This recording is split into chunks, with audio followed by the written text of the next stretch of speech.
Thank you all. Good afternoon, dear guests and audiences, both online and offline. As we all know, our session is the last, but I think it could be the most interesting because we are talking about the future. Digitalization and green economy represent our common future. They are not only driving our economy, they are changing our life. Throughout the past 2 years, digitalization has been making our life and work a lot easier, if not always better. AI, robotics, other financial means, digital gadgets are expanding. Our renewable resources, renewable energy is giving our economies new life. But of course, these new changes may come at some cost, especially to our mostly developing Asian economies.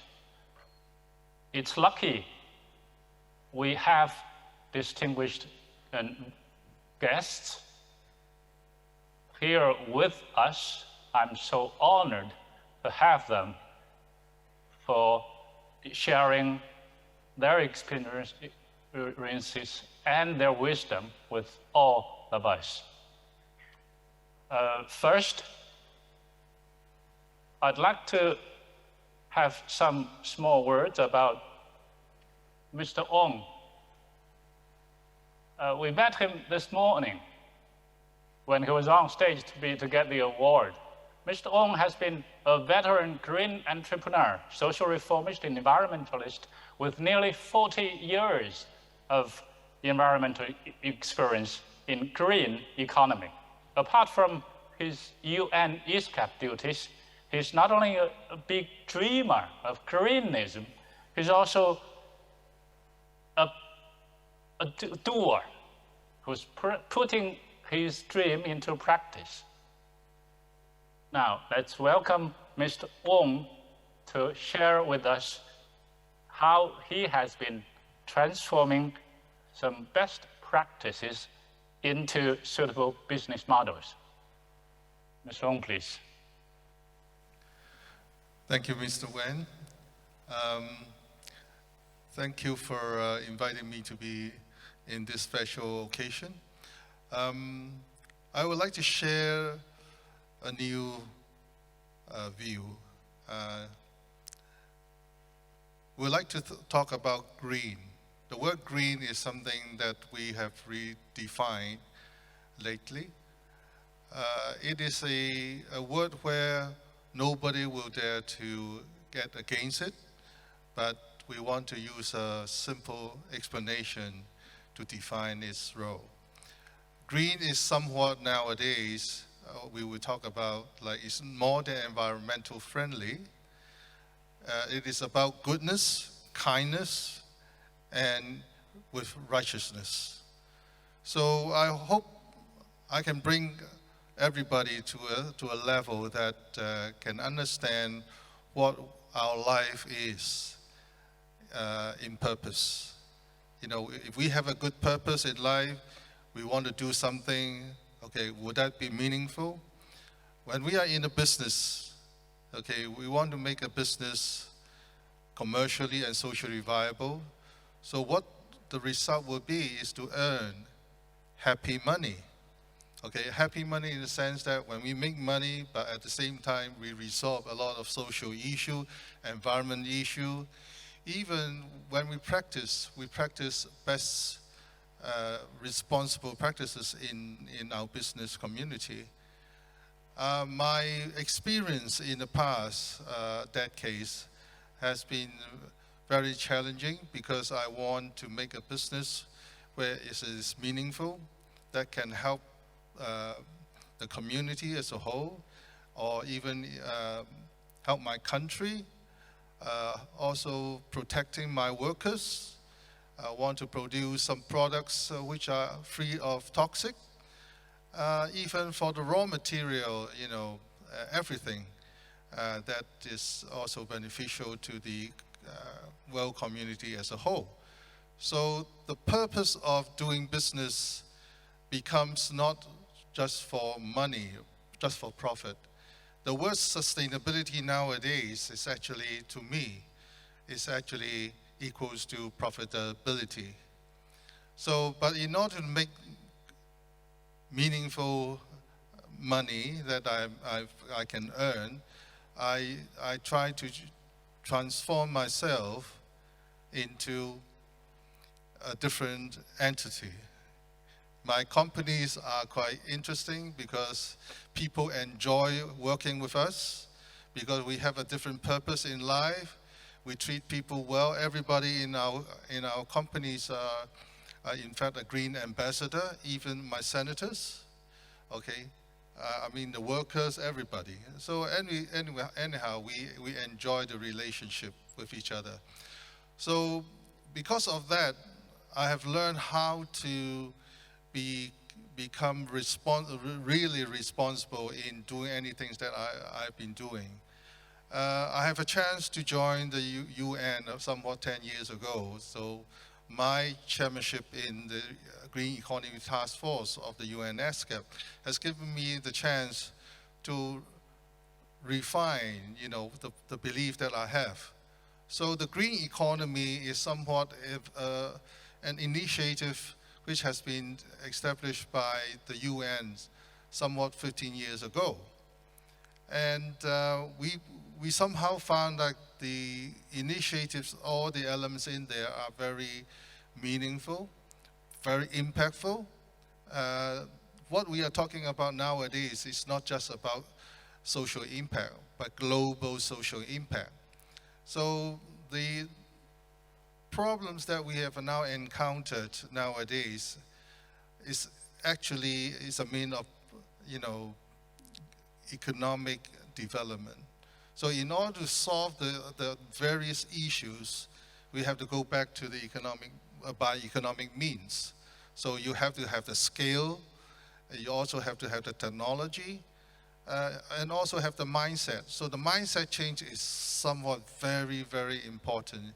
So that's why from the beginning, I try to share with you, like if you have a good purpose in life and you have a good purpose in even running your corporation, you will then develop a very good business model which fits you. So the ESG nowadays that we are talking about is actually, the further development of the CSR. But again, there are too many nouns and subjects that we are now talking about. When today we talk about blue economy, then green economy, circular economy, and old economy and new economy. But a lot of people will be very confused. But to me, green economy is somewhat a holistic one. So we kind of adopting a holistic approach in providing total integrated solution. So what the UN, ESCAP, and Sustainable Business Network we are doing is to develop a program, a kind of a commercially and socially viable program, which are really down to earth, that people can really learn by developing kind of a leadership intelligence that we are trying to put forth, a program that can train and also share with future leaders. We have, on the floor, we have everybody, you are leaders in some way, but you need vision. So we all need vision. So the UN is actually pushing a new campaign recently that we have now embraced this Asia Pacific Green Deal, which will be launched in the coming months. Okay, we will also be implementing and suggesting ways of doing a green economic zone in some way. So there's a lot of things that we'd like to put forth. And this is what, the futures are all about, because we need to have a vision to move forward meaningfully and swiftly. So with this concept, actually, this is the page where I put down all the objectives and purposes of what I believe is right, you know, when we move forward. So again, I hope you can somewhat understand the many things that we are doing now actually is not only about making money or it's about ourselves. Actually, with a high purpose, we are talking about, you know, anybody in the world that we can help. But don't look down on yourself, because you can contribute and make a difference out of it. So you can see from here the picture. We're talking about many issues. This is not complicated if you want to do it. So this is your life. So I do hope that every one of us can join force and move meaningfully together, because I truly believe and strongly believe that we can make the changes. Thank you.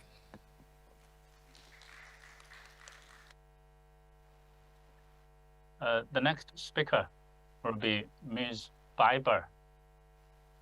Ms. Biber is an experienced executive-level leader in international trade, business groups, and associations in the Asia-Pacific. She's very skilled in stakeholder and membership management across geographies and cultures, with a global mindset, valuable network, and proven strategic planning and communications capabilities. So, welcome. Thank you so much. And a big thank you to Chansri Dr. Michael Yeo and his team for today's conference. I think we should give them a little round of applause. Will you join me? Thank you so much. We're here to talk about digital and green and the future. And so I have put together a little list for you of what I consider to be sort of our key future trends that are affecting us in our everyday lives today. And those trends take the shape of things like the mobile internet, where by 2025 it's estimated that mobile connectivity could be accessed by an additional 4.3 billion people. So the growth in mobile connectivity is very much part of our present and our future. And I think a second future concept that is again a reality today is artificial intelligence, and that's machine learning, user interfaces such as speech and gesture recognition. These things are rapidly upon us, and they have the ability to increase productivity and eliminate some knowledge work altogether. So again, a trend. I think the critical thing about the trends that I'm going to speak to is that they have a positive and also a negative potential. So I think it's really important that we look at these things from the point of view of how we can make use of these technologies in what is increasingly our digital age. And if anything, the pandemic has proven to us that digital is here to stay. The next concept or idea that's rapidly gaining ground is virtual and augmented reality. Goldman Sachs is betting on the virtual and augmented reality industry to become an $80 billion market by 2025. And it's around $7 billion right now. So that's an increase of, well, you work it out, it's a huge increase. But major upgrades will be necessary in our technology infrastructure, and that includes both the global ecosystem of technology, because it is technology infrastructure is a global undertaking. Cloud technology. Now, so much of what we do is saved in the cloud, and it's a big buzzword and really from the last decade, and nearly all IT services and web apps will be delivered through the cloud, and more enterprises will be using public cloud as cyber security improves in that area. The next idea is or future concept is the Internet of Things, which will not happen until we have 5G, or that 5G is ubiquitous. But more than 9 billion devices are currently connected to the internet, and that number is estimated to grow between 50 billion to nearly 1 trillion in the next decade. So organizations will face monitoring and securing products, systems, services, and even people. Item number 6 is advanced robotics.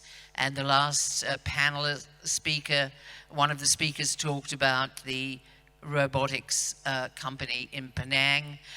I think that this is just really set to grow. Advances in artificial intelligence, machine vision, sensors, motors, hydraulics, materials will change the way products and services are delivered. A surge in tech talent for building, operating, and maintaining advanced robots will be necessary. There's also then the advent of biometric technology. A recent survey of security professionals revealed that 72% of companies are planning to drop traditional passwords by 2025. And this will give rise to new authorization services such as face or voice or eye or hand or signature recognition and identification. Mentioned earlier, again, 3D printing. I'd like to go into that in some, particularly in the manufacturing sector.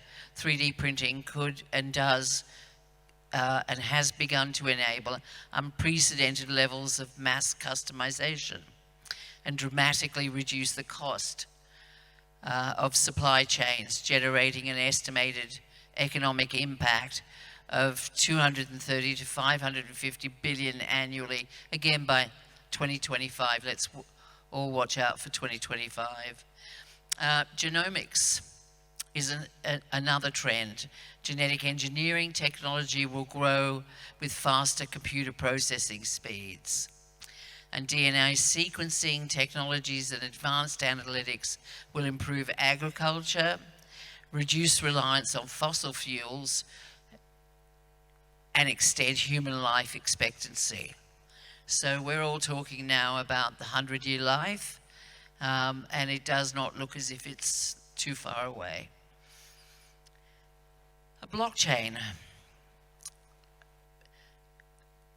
Best known, obviously, in terms of virtual currency, but really a recent report showed 64 different use cases of blockchain across 200 companies. That's a huge amount. Streamlined, secure contracting and transacting will drive its commercial use. And then, of course, there's the wild card of quantum computing. I am getting to the end of this. The application and adoption of quantum computing is not that clear at this point, but Google's Quantum AI Laboratory predicts that small quantum technologies will be commercially available in 5 years and will help businesses to increase revenue, reduce costs, and lower investments in infrastructure.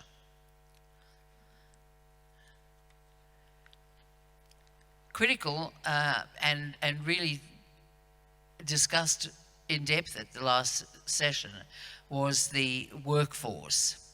It was workforce issues and employee issues. And in 2025, enterprise learning,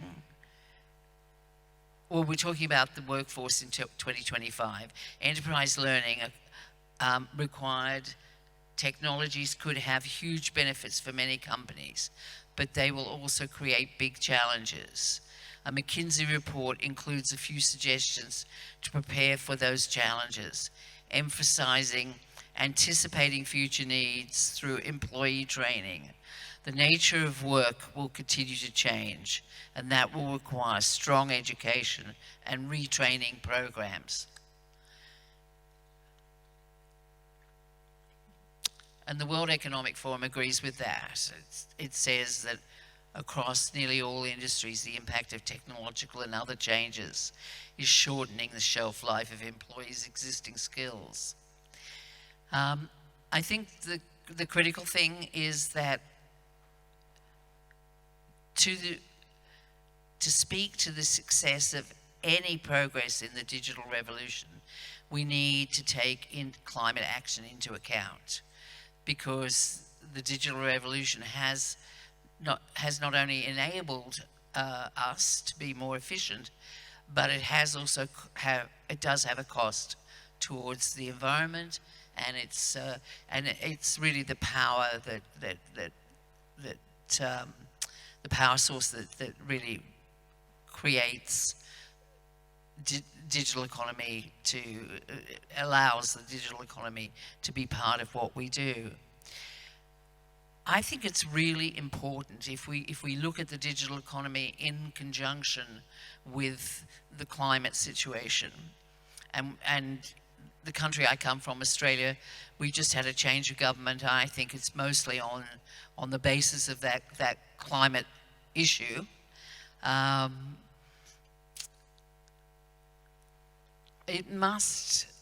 Digital must be developed in conjunction with it must be sympathetic to, and it must be in conjunction with a developed infrastructure that acknowledges the need for power generation and support for developing nations.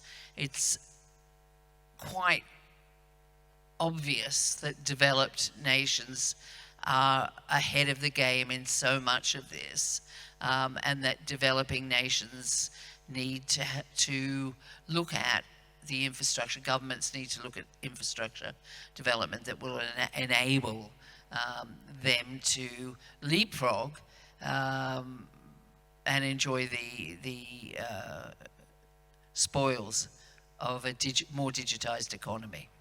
Thank you. Thank you.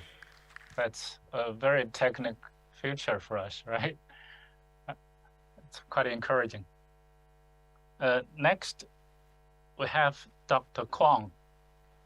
Apart from his profile in Silver Lake Access, Mr. Oung has lots of experience, decades in business process transformation, IT, and digitalization of business in many sectors. While serving as the director of Global Infotech China, he managed to make the company grow into one of China's top financial services technology company, and got it listed in Shenzhen Stock Exchange in 2015. Let's welcome him to share his experience with us. Thank you. They call this the graveyard shift of the conference. So our job is how to wake you up. What if I tell you that at the end of this conference, you keep awake, there's a $10,000 check out there for you to collect? Would you stay awake? There's more to it. If not for you, at least for your children's prosperity, stay awake for the next hour. I'd like to share some perspective make two statements, how to link digitalization with green economy. These two statements is number one. By 2050, all businesses will be digital businesses. And by 2050, for all intents and purposes, all businesses must go green. So with that statement, let me share with you some perspective on some of the dimensions we are talking about when we talk about digitalization as well as the green economy. I must confess to you that I'm only a semi-expert in digitalization after working for 43 years there, and I'm by no means any expert in green economy. But I had the opportunity to access a number of experts in the green economy to link these two up together. So in my next four slides, let me share some perspective.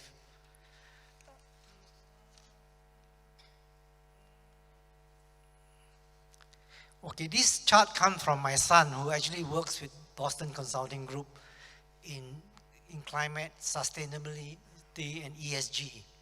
And he leads a practice in this area. And this chart says two things. Number one is that today's technology can only solve 25% of the problems of going to net zero goal. As you know, all the countries in this world, those that accounted for 90% of GDP, have committed to move to net zero goal by 2050. So we're talking about the whole global economy moving towards green. But the technology solutions today, the mature ones, it's only 25% of them that can solve these problems. That means 75% have to be based on emerging and new technologies that are to be discovered and that are to be exploited as well. So there's a big opportunity out there, and one estimate says that there needs to be about 100 to 150 trillion US dollars of investment over the next 30 years to go to net zero. So imagine that. It's a big opportunity, plus a big challenge for technology, new technologies to address this gap. So what I said earlier, to say that all businesses will be digital and all businesses will go green, is based on this chart, basically. And there are lots of opportunity for us to address that gap. However small you are as a company, or however big you are as a company, there are opportunities to be found. And in Malaysia, we've seen some companies in Penang, in various parts, even in Sarawak, they are coming out with these technologies to exploit the market. Number two, where to find the resources, the talent and the financial resources to address this harnessing of technology and finance to scale up to this opportunity. One example is the Belt and Road Initiative, but this time is the green part of the Belt and Road Initiative.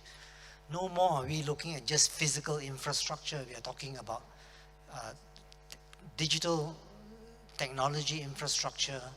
We're talking about new technologies in energy and various industries to address this problem. So if you look at this chart, it's taken from this was shared to me by a PricewaterhouseCoopers partner from China, written with the World Economic Forum. And look at the report, and it shows that all the financial institutions, government, regulators are pouring in talent and money to address this journey towards net zero. So whether you're in the private sector, public sector, whether in the finance business or you're in energy, even if you own land, you own forests, all these types of industries will have tremendous opportunities for them to exploit in the journey to net zero. So this is one example, and I'm sure Malaysian government has also initiatives around this as well. So this BRI, Green BRI, is an initiative led by the Chinese government together with other partner governments throughout the world. Despite the geopolitics that we have today, there's one thing that unites us as a global family, that is to save the planet, right? I think we maybe have a lot of differences, east, west, north, south, but there's one thing that unites us is actually saving planet Earth and our existence. So this initiative like this makes a lot of sense. Okay, this is a very busy chart, but extremely important chart. This was shared to me by a friend of mine from Imperial College on tech foresight.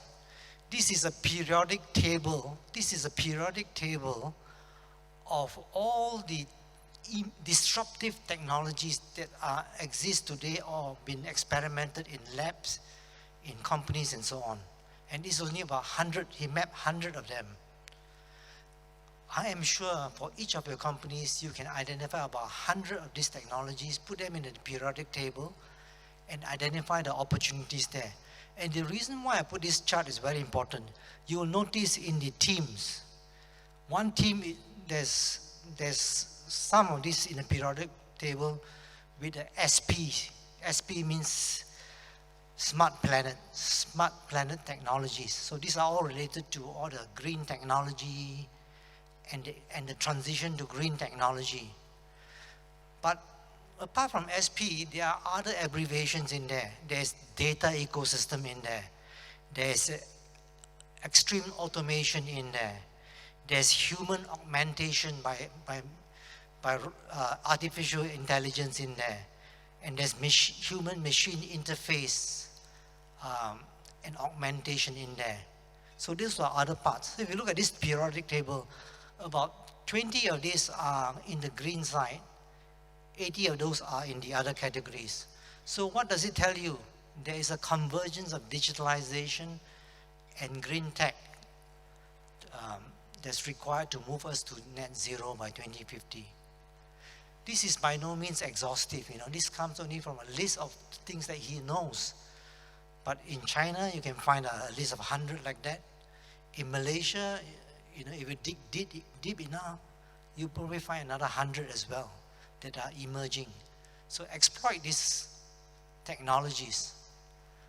Learn and study from the expert how it can be incorporated into your journey for digitalization as well, towards green as well. So a very valuable chart, but translate it to your own context. So I'd like to conclude maybe with two charts. If not for you, as I said, if not for you, think about your children. If not for your prosperity, think about your children's prosperity. So will our families enjoy digital and sustainable, happy and peaceful lives in 2050? Some of us may not be around, right? But our children and our children's children will be around. So will they be in a utopia or a dystopia? I guess the answer lies in, the answer to this question lies in responsible, accountable exploitation of the opportunities of digital as well as green. And it's important to have check and balances within the company, within the country, and globally too. And the check and balances are provided by organizations like UN, like our own governments, social action groups, and so on. They play the role of check and balance to help us lead to that journey. And finally, a question of balance. Striking a balance of green and growth is very important. No easy answer, but is there a better question? So is the deer crossing the road, or is the road crossing the forest? Strike a right balance and you will profit from it. Thank you. Thank you, Dr. Kong, for your vision and wisdom. Our next speaker will be similar to me talking online, Ms. McDonald. She's more than just a CEO of PBEC International. A related role of her is chairwoman of Progressive Investment Management Group, PIM. This is a global organization offering multiple digital platforms and solutions. How big it is? Joe, about 110,000 business members in B2B, B2C, P2P transactions. That's a lot, right? And Ms. McDonald is also responsible for leading PIM expansion, so that's her credit. Besides, she's also UNICEF ambassador. That's a lot for us to share. The floor is yours now. Thank you, Moderator Wen. Much appreciated. And thank you for all the speakers that have come so far. Innovating to hear from you. I would also love to say thank you to the organisers of this wonderful summit for the privilege of speaking today. I will come from you more tonight from a technical background. My passion is the future of technologies, and I consult on a lot of projects, up and coming, future, sustainability, testing, and that's some of the thought process that I'm sharing with you tonight. So globally, especially post-COVID-19, economies are placing a greater priority on transitioning to a green economy, with a focus on sustainable growth engines and a need to build back better. It's definitely something for the younger generations and the need and focus that all our generations are now moving towards. So one of the core factors is the sustainable growth engines. Currently receiving attention in this space is digital infrastructure, clean energy, and eco-friendly tech innovations. Many rely on distributed ledger technology, blockchain, and distributed autonomous organizations. We finally call them DAOs. These are at the core of my personal expertise, and I hope to share some innovative ideas in this session where we use these for positive impacts on digitization. Let me start by highlighting that in 2020, some parts of the Asian region committed more than 3 trillion to boost green growth and innovative tech advances, specifically in the production of sustainable energy products and services. This final commitment is part of a 5-year roadmap for harnessing a projected 200 billion annual value of green economic opportunities for Asia. Specifically focused on innovative products and industries, as well as savings from existing and new resources and production costs. If this growth engine is sustained, the projected figure from this venture would hit 1 trillion by 2030. It would be worth contemplating. What if the entire Asian region were to leverage on this promising premise? That's my passion and where my excitement comes from tonight. By implementing a multi-tiered focus on innovative solutions, targeted at growing their high competitive edge, and by building businesses that provide solutions to existing and emerging needs, and yet simultaneously adopting solutions that trigger a regional shift to a green economy is on an unprecedented scale. This would only leave one question: how can we achieve this? Tonight, I just wanted to, I say tonight because I'm coming all the way from Australia for you.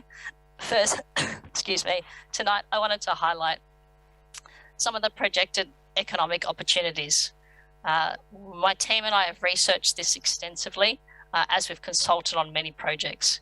So I just want to reiterate that studies by industry stakeholders in the region show that a shift in Asia to sustainable energy and resources could amount to unprecedented income and revenue generation for the region.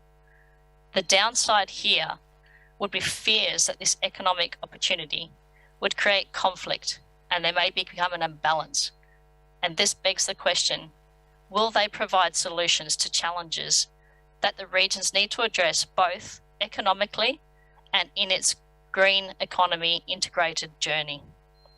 It's the balance that was a previous speaker from Silver Lake also addressed. Interestingly, these forecasted economic opportunities offer a solution to both of these dilemmas. So they provide solutions to economic growth and present innovative solutions to current eco-challenges in the Asian region. I hope in this discussion we can explore some of the sectors that can be discussed. I wanted to initiate a few suggestions in this short presentation that perhaps we could run through some Q&As after. So one of the core ones is sustainable energy and resources. Some of the things that we, my team, have been working on, specifically through digitization, is the implementation of transformational operation models, especially in the oil and gas sector. Transitioning to alternative and renewable energy resources, such as solar, hydro and gas, while cutting down on emission and targeting zero carbon energy culture. My core passion here is using blockchain infrastructure governed by DAO models. That would revolutionize and optimize energy usage for the global greater good. And it embraces inclusive infrastructure and regenerative economic resources, such as sharing between complementary industries, for example, mining and extraction. I just wanted to move through one of the core keys to digital transformation, and it's the accountability through end-to-end tracking and traceability via blockchain. This would improve authenticity and trust across the regulatory, supply, and consumer chains. It'll also enable reduction in the repurpose of food wastage across the value chain, i.e. from producer to consumer. Things could move quicker, there'd be a lot less wastage. And a core area to consider would be efficient industries and logistics. Outside of digitizing the supply chains, as previously mentioned, one of the core things for a greener economy requires regulation standardization to become key across borders. And most of our trade efficiencies, we can slim costs, we can customize logistics to include the coordination of trading activities, information exchange, and umbrella trade platforms. All of these to combine together will help us provide, move towards that zero carbon footprint that all the countries are moving towards at the moment. Industry-wide adoption of some of the recycled packaging that's now coming through in products and innovation. And these are just some of the key areas serving to provide impactful outcomes, digitizing the green economy. In my view, the most exciting promise is the adoption of green and connected cities. I understand that there is certainly the need for 5Gs to be able to transform these urban cities into connected green cities. But by able to achieving those in the Internet of Things and the systems can become connected, would create an absolute paradigm shift to all in this space. One of the key things is, I guess, promoting the enhanced mobility standard, and our team has worked a lot on that in shared urban mobility systems where DAOs and the widespread use of vehicle adoption. So there will be an important enabler of green economy as more financial institutions and investors, service providers seek to invest in capital projects and startup. One of the key things they need to do, they can assist with, is accelerating the move for more sustainable investment options, building green finance machinery by taking out green loans, bonds, utilizing green risk mitigation tools such as green insurance. In closing, building a sustainable green economy through digitization requires government economic policies, aspiring industry leaders, businesses and current stakeholders in the Asian region to collaborate, realign their strategy on growth and sustainable economic principles, invest in innovative technologies providing the preservation of our ecosystem, and take decisive action. One of the key passions of mine is to encourage all to gravitate towards business models that promote carbon reduction and emission, implement self-sustaining and restorative business models for globular economy, bringing power to the people, which is a core thing of what blockchain and DAOs do. Excuse me. Hence my passion in this subject. And one of the key things we also do is nurture green social and organizational inclusivity by empowering workers and communities with innovative tech. And I just wanted to leave with a small note that, remember, tomorrow will be different from today, and adaptation and innovation will always be relevant. So thank you for letting me share my thoughts this evening. Thank you. Next, we are having in line Mr. Morris. That's a familiar face, right? This morning, he got awarded for it. I quite admire him because he seemed to be working from everywhere. You see, he is Special Advisor on Sustainable Development of Trans-Pacific Advisory based in Hong Kong.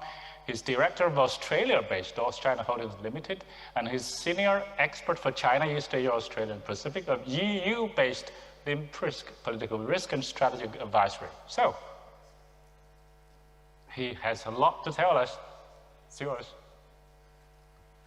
Well, thank you very much, Mr. Wen, and thanks to Tan Sri Michael for inviting me to be here today. But I think the biggest thanks should go to you, because you're the real stayers. You're the real hardcore, holding on till the very end.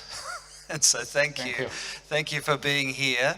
As the final speaker of the day, I'll try and pick up on some of the threads of the very interesting discussions that we've had today, from the governor's very interesting, thought-provoking comments, all the way through to the fascinating panel before us, I thought. Wasn't that great? There were some really good speakers there, and the really valuable discussion that we've had so far. I'm going to try not to repeat what other people have said.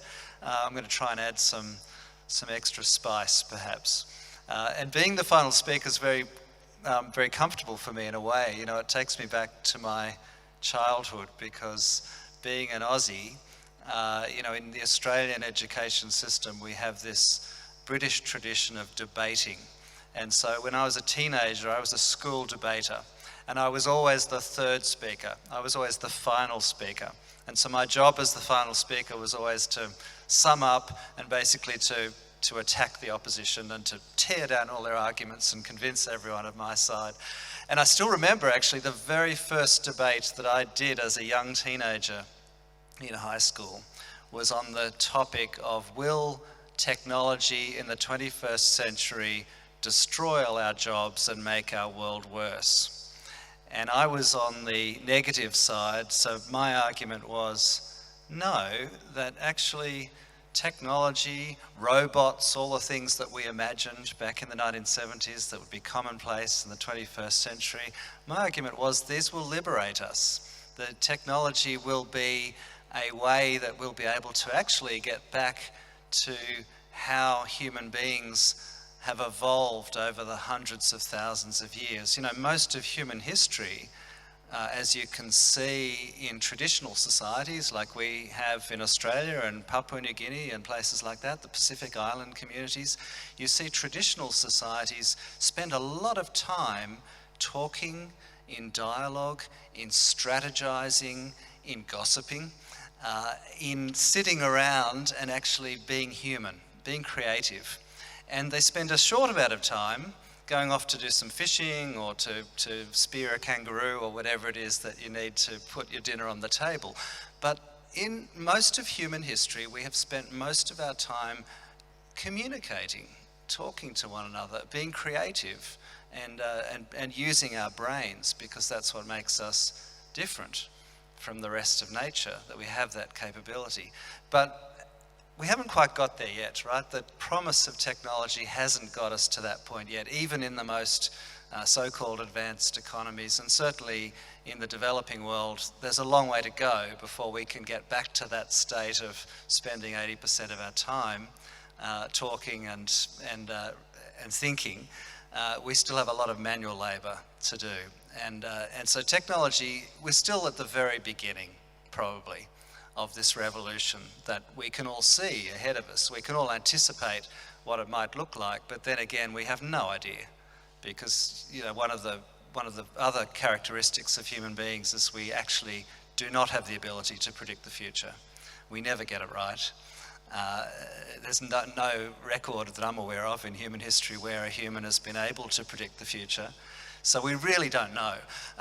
And as I think the speaker on the last panel, Roshan, made a really interesting point about looking at history. I mean, all we can do is look backwards, right, and try and learn from what we've done in the past. And I think he's right, that, in a way we are back in the 1890s or, turn of the 20th century, where there's all this promise.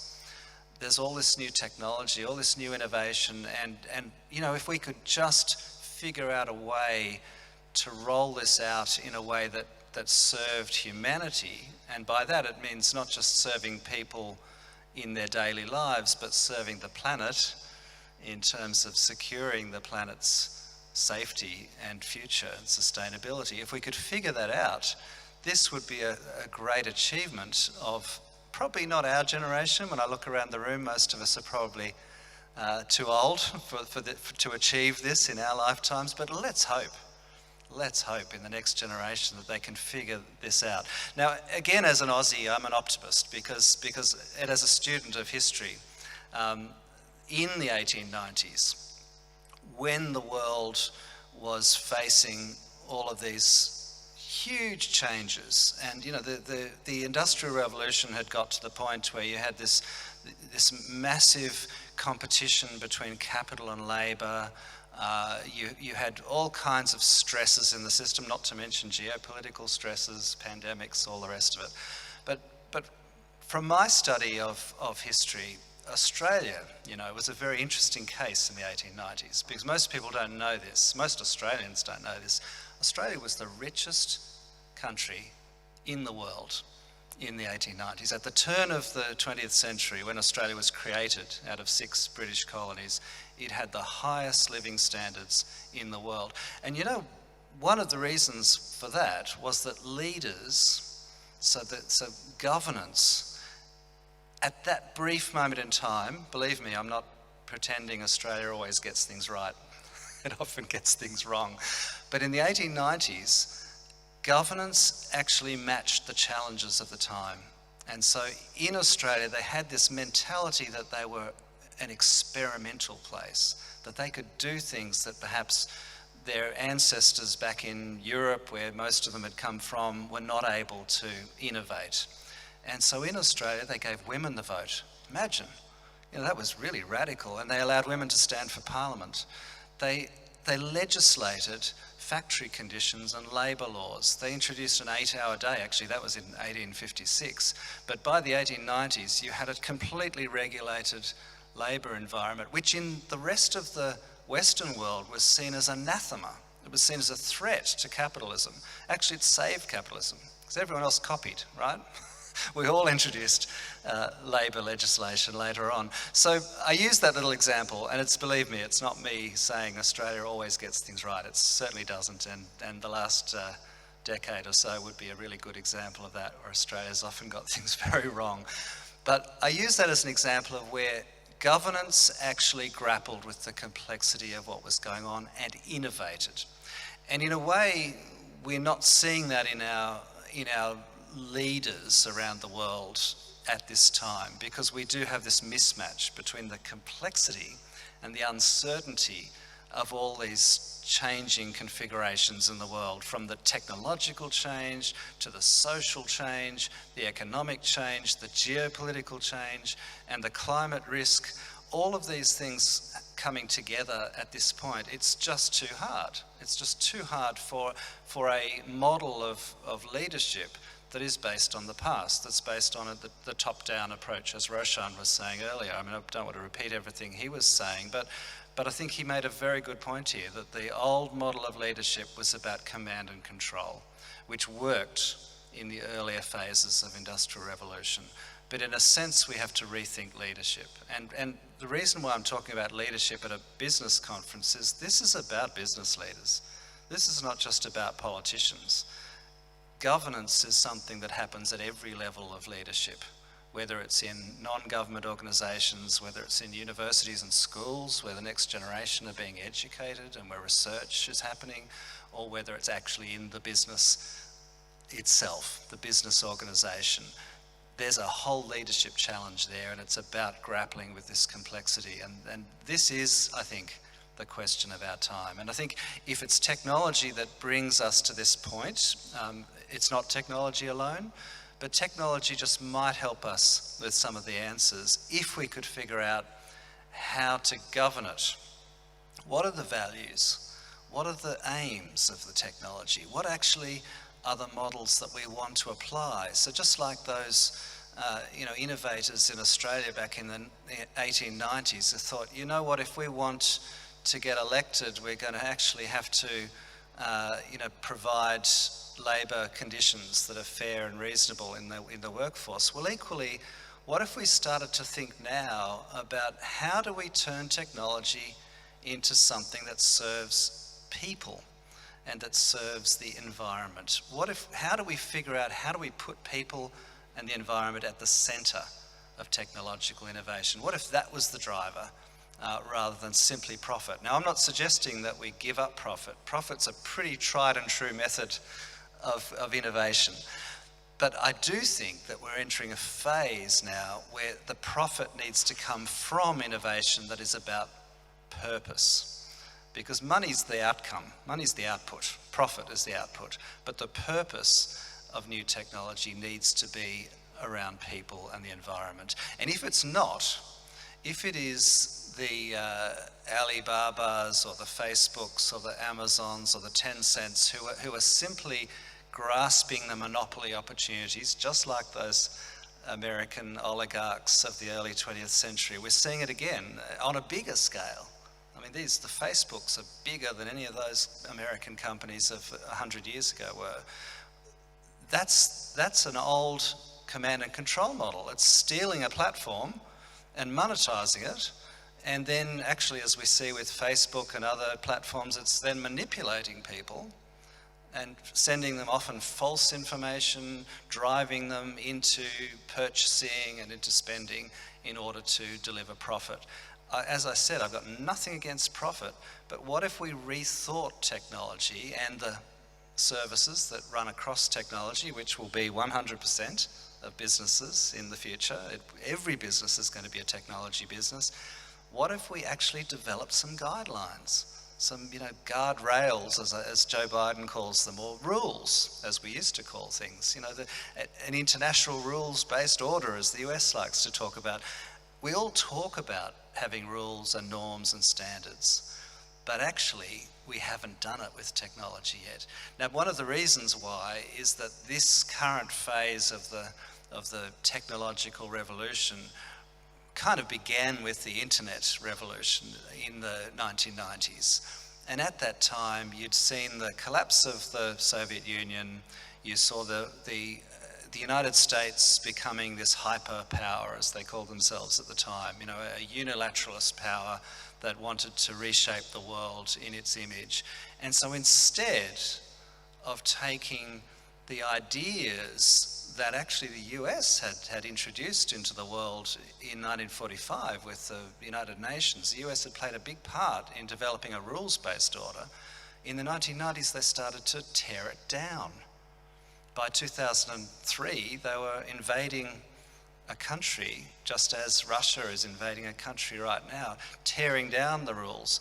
And so when it came to technology, the view in the United States, and still to this day, is don't regulate, don't have rules, don't have norms, don't have standards. It's fine for Facebook to be manipulating 13-year-old girls, to be directing them into thinking about their body image in a certain way, to be purchasing certain products, to have pornography and violence thrown at them.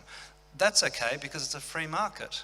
Well, the free market is good when it's about the ability of businesses to function and to deliver good for society, but you do need some rules. You do need some guardrails or whatever we want to call them.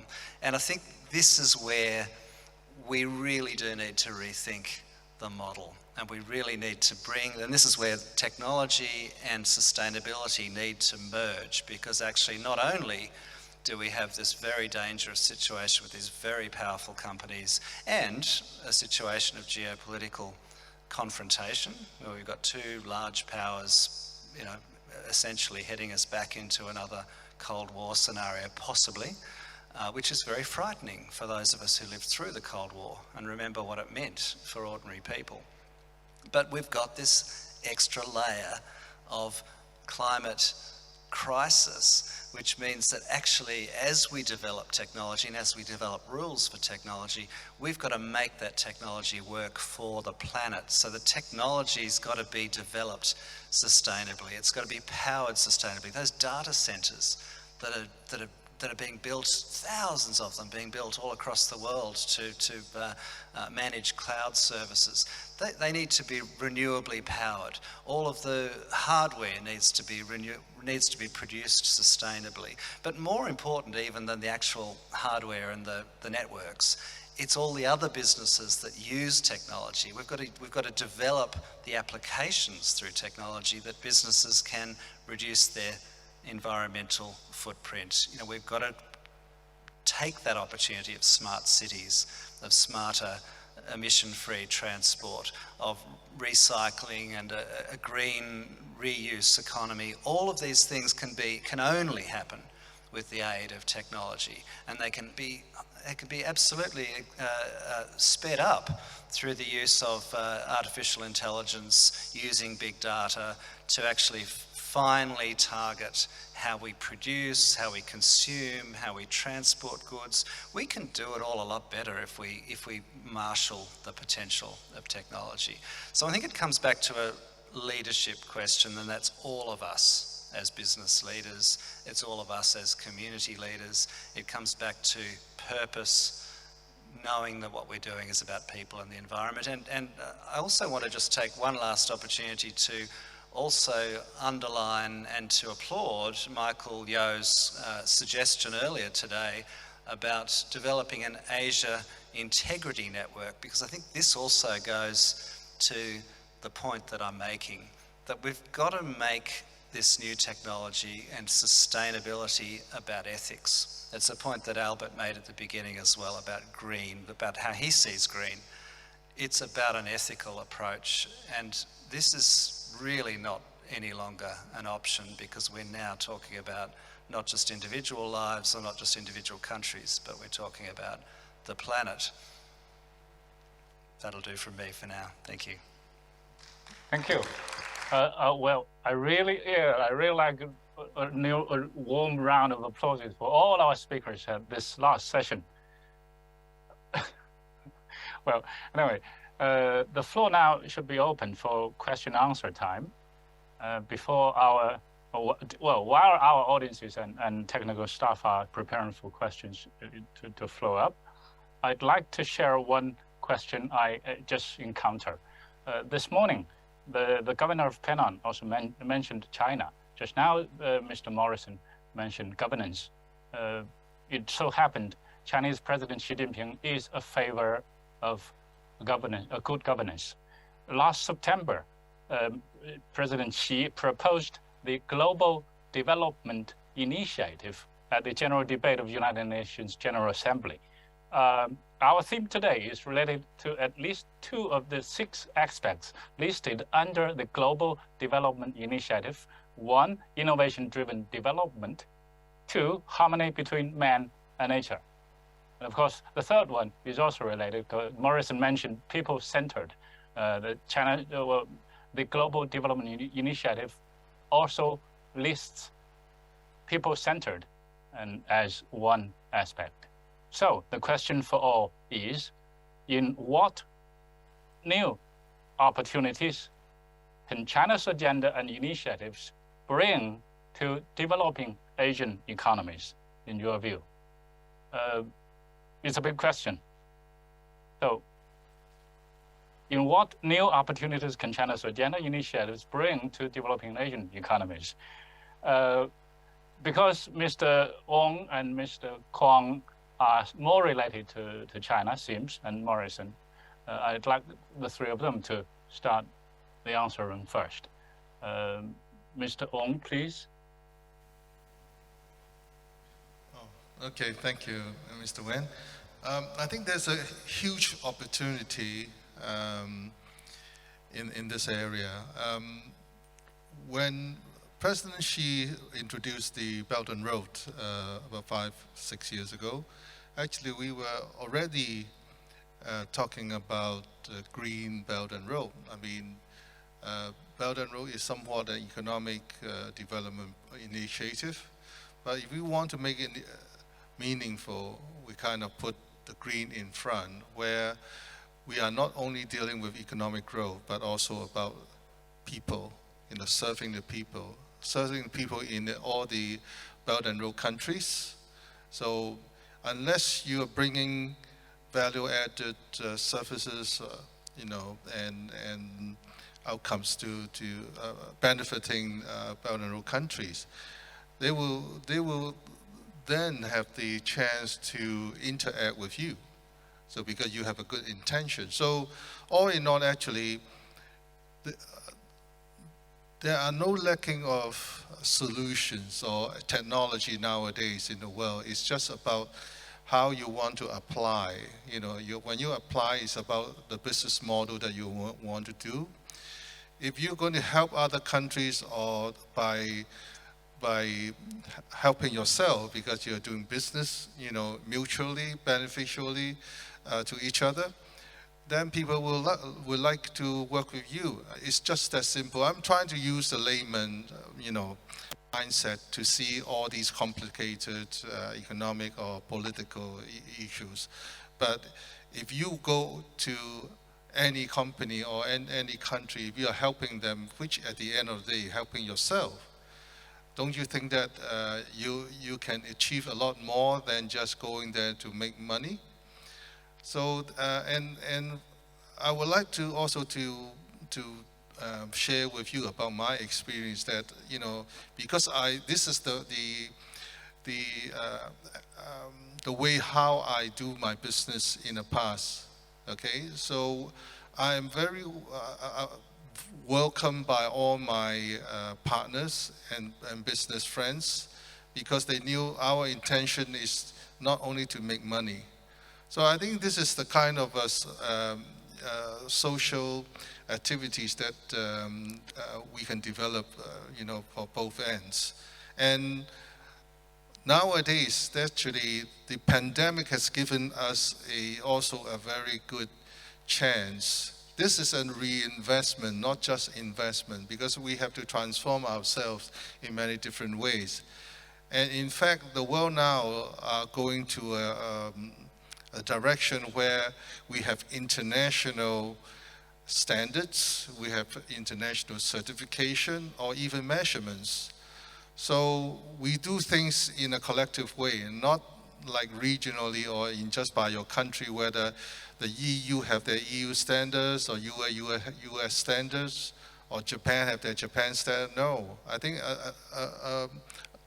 some years later, the international standard will somehow govern the whole world, like the United Nations are doing it. So I think there's a lot of opportunities even now. So please join in the wagon, because this is also a time where you can prepare yourself. I mean, people are also very optimistic when they are trying to see like whether the pandemic will be away from a year or two, and then by the time the recovery comes, you'll be, whether you will be in the front or you will be leave back. Okay, so anyway, this is what I think is that a lot of opportunity, because there's a business model you also have to change, and these are all opportunities. Don't look at it as something that are bad. Temporary, there'll be problems with what you whether you can encounter or solve. But actually, this is a big opportunity if you hang on. Thank you. Thank you. Next, Dr. Kong, please. Just two things. I earlier shared the Green Belt and Road Initiative. I think that's a good initiative as a framework for government to government, government to business interaction, and there are resources there. That's one good initiative.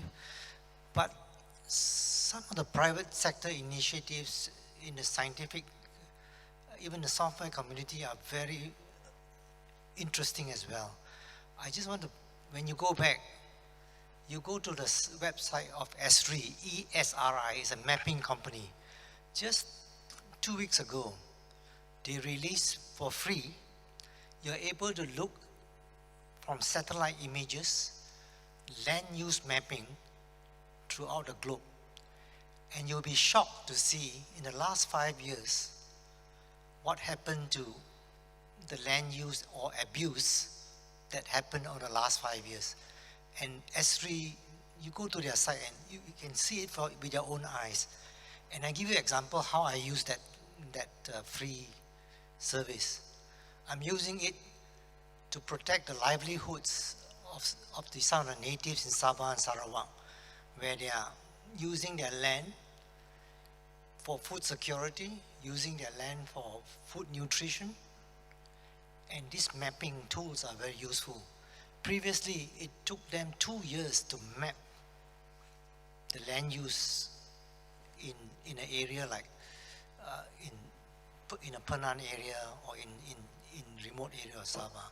You know, through that satellite thing that they just offered, this is just 2 weeks ago, you can actually see how the land use, land utilization patterns is happening, and those things can be protected, their livelihoods can be protected. The use of the land can also be protected as well. Go back and look at that. That's a fantastic initiative. Thank you. Mr. Morrison? Thank you. I think this is a very important question. We cannot solve the climate crisis without China. China is such a major manufacturer, the largest manufacturer in the world, such a major trading power, the largest trading power in the world. It's obviously the largest population in the world, although its population appears to be slowing. And China now is a major power. Now, it's a relatively new major power, so the world is still coming to terms with the rise of China, in particular those powers that have traditionally had most of the power in the world are finding it very difficult to come to terms with the rise of China. And China itself is still, I think, to be fair, struggling with what is its role in the world. And I think we've seen some very interesting ideas, such as the Belt and Road Initiative. I mean, this has addressed a huge need in the developing world for infrastructure connectivity. But at the same time, in the first few years of the rollout of the Belt and Road, it was problematical from a sustainability perspective, in that sustainability was not built into the Belt and Road purpose. However, it's absolutely true that we are now hearing very reassuring rhetoric about a green Belt and Road, and Xi Jinping has promised that there will be no future coal-fired power stations financed outside of China. Having said that, there is still a lot being built, and so it's a challenge between rhetoric and delivery here, I think, and I think we have to moderate our language. I think we have to stop demonising each other. That means not just the West demonising China, but it would be nice if China could stop demonising the West as well. We both need to moderate, and we need to engage and talk to each other a bit more and find solutions together, because it is only going to be by addressing climate change together that we're going to solve it. Now, sadly, the experience of the last couple of years with the COVID crisis in the world, you would think a crisis like COVID would have brought the world together. You would think that it would have strengthened the World Health Organization, but what happened? The World Health Organization got torn down, got ignored, got vilified.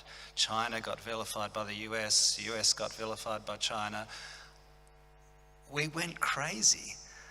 If we are going to address the climate crisis, China and the rest of the world need to learn how to get along. And that means we're all going to have to learn to do some things differently. No one is perfect, and that's difficult for big powers to hear. It's very difficult for Washington to hear that they're not perfect, but it's getting increasingly difficult for Beijing to hear that it's not perfect. But no one's perfect. We need to figure out ways to do this together. And I'm an optimist. I actually think we can. I think the next generation can and must. But China definitely is a key in its international investment, in its financing for development infrastructure. This is a huge opportunity to green global value chains, but it would be nice if that happened through international cooperation and not in some competition between two different blocks. That's just my personal expression anyway. Thank you. Thank you. Ms. McDonald, any to add anything? Thank you. Yes.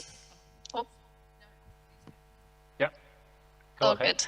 Thank you. I guess from my side, I'd just like to share the technology governance that I think is so important, that is people-driven. It's a clear, impact on my space and my generation. And I think I take on board a lot of what the speakers are saying. And I think with some of the new technology, there are drivers now that allow the people to have more governance, to make these broader decisions, but the governance is becoming more guided. And I think because also it's now becoming more distributed, which means it's starting to cross borders. It's enabling some of the countries to connect more strongly, even though perhaps there may be different pressures from political sides or opinions that are coming through. So I definitely see that as something that's a positive impact that is starting to come through. And also there's a lot coming from those initiatives that are green shared solutions. So I think that is something that is for the greater good, because it's enabling some of the more advanced countries or educated generations to be able to combine their opinions and bring everyone forward at the same time. So yeah, that's my sharing in regards to your question. Thank you. Ms. Biber, Thank you. can you add anything? Yes, Go thank ahead. you. China has an incredible role to play in the future of the Industrial Revolution 4.0 and the advent of digital technology, because without a proper infrastructure scenario, mobile infrastructure scenario, IoT and the Industrial Revolution that Carl Schwab talks about is not going to happen.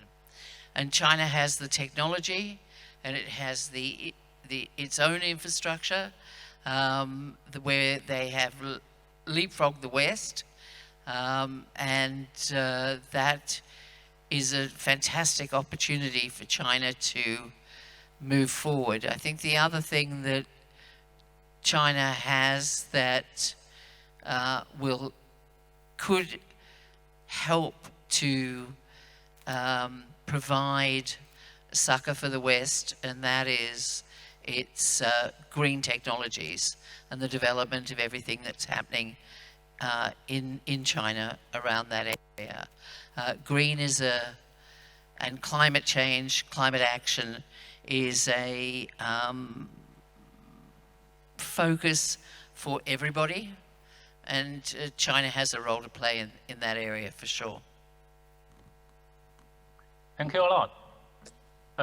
The floor now has been open to the audience. To any questions from side? Our technical staff can help. I saw a couple of questions online, but it seems I'm reminded time is running up. So, okay. Well, I'm quite excited about hearing your remarks during the session. Mr. Oung starts perfectly well by encouraging every one of us to rethink, change our mindset, and make happy money. But of course, that's a lot of money involved in our future with both green and digital technologies. Ms. Biber and Ms. McDonald mentioned how much? That's trillions of dollars. That's a lot of money for all of us. But of course, greenness, just as Mr. Oung said, is representing some goodness and kindness. Ms. Biber analyzes all the future with our digital gadgets, a virtual possibly future for all of us, which is quite exciting. And also, she also mentioned commercializing the quantum computing. Something could be happening to some magical could be happening to our economy and our future. Of course, she also said the developing economies need more support. Dr. Kwong is here to wake us up to a net zero goal of our common future to save our planet. That is quite encouraging for all of us. Of course, he is making very valid points on converging the green economies and digital technologies, putting them together. That'll be a really realistic and practical future for all of us.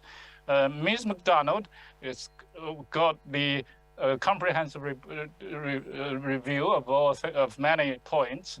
Apart from mentioning the potential, she really gives us lots of solutions in specific fields. Well, I'm very impressed about that. Mr. Morris, well, in his final speech, I think I'm impressed about what he talks about the purpose of technology, especially, and governance. Of course, well, many people have talked a lot about the deficit of governance in economic development, digital and green economies included. Of course, that ultimately serving the people, serving the humanity, represents all of us, all the necessities for us. Of course, the future seems to be beckoning us with your solutions, with your suggestions and ideas. The bright future is ours. Thank you very much, the distinguished guests. Thank you for the audience, and thank you as well for KSI and other organizers, including us. Of course, it's my honor to be with you. So that's all for today. Thank you. Thank you very much, Mr. Wen.